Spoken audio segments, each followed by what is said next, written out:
Hi guys, welcome to today's lesson. For this lesson, we're going to be looking at Funeral Blues by W.H. Auden. Auden is a very influential 20th century poet. Born in England, he traveled very widely to Iceland, Europe, China, and eventually the United States of America, where he became a citizen in 1946.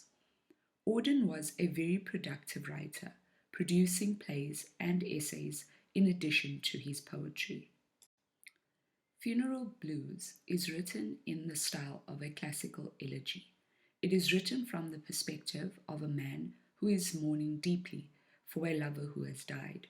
The man wants the life of his lover to be recognized and applauded, and finds it unbearable that the death of someone so special to him might go unacknowledged by others.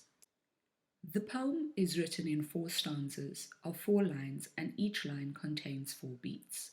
The poem features informal language and objects of everyday life and is rich in imagery, personification, and metaphor.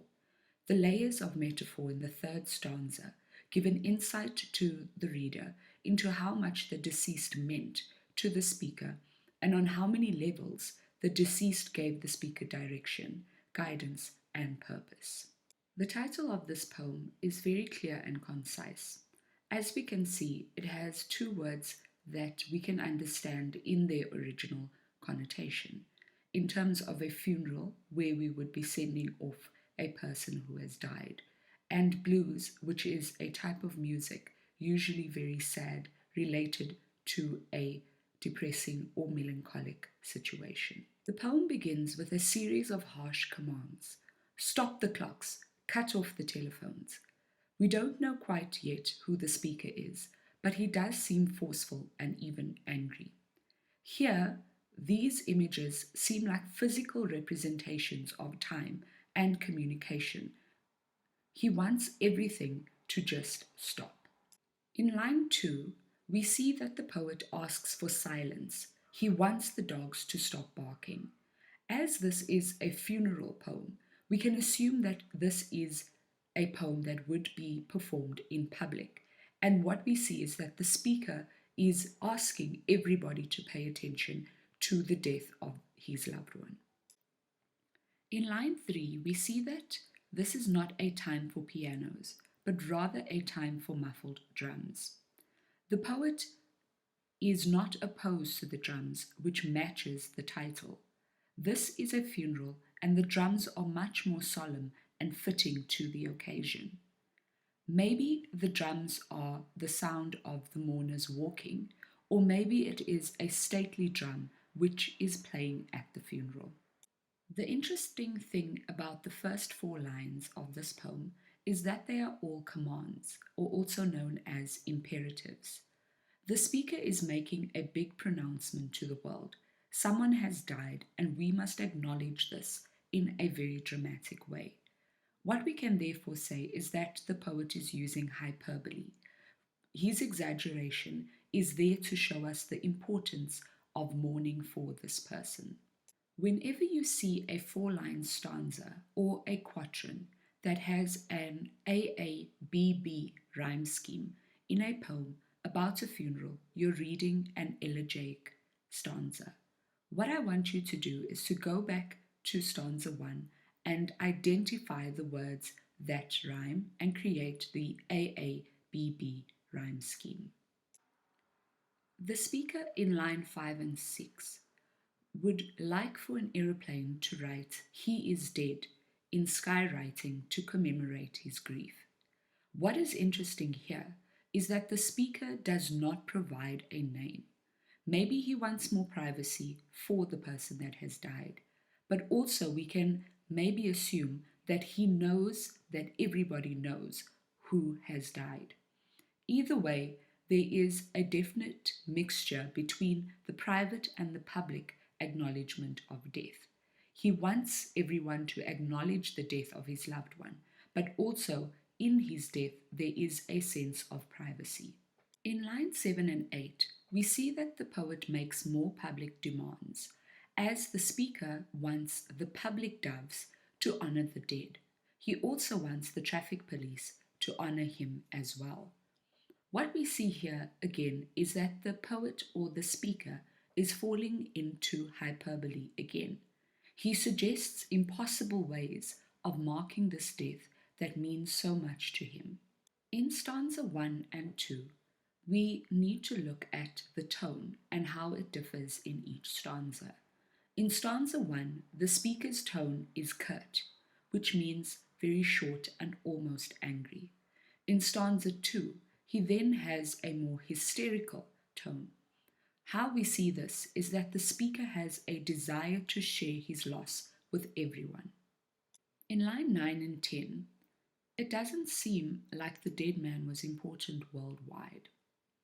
The dead man is someone the speaker knew and loved in his daily life.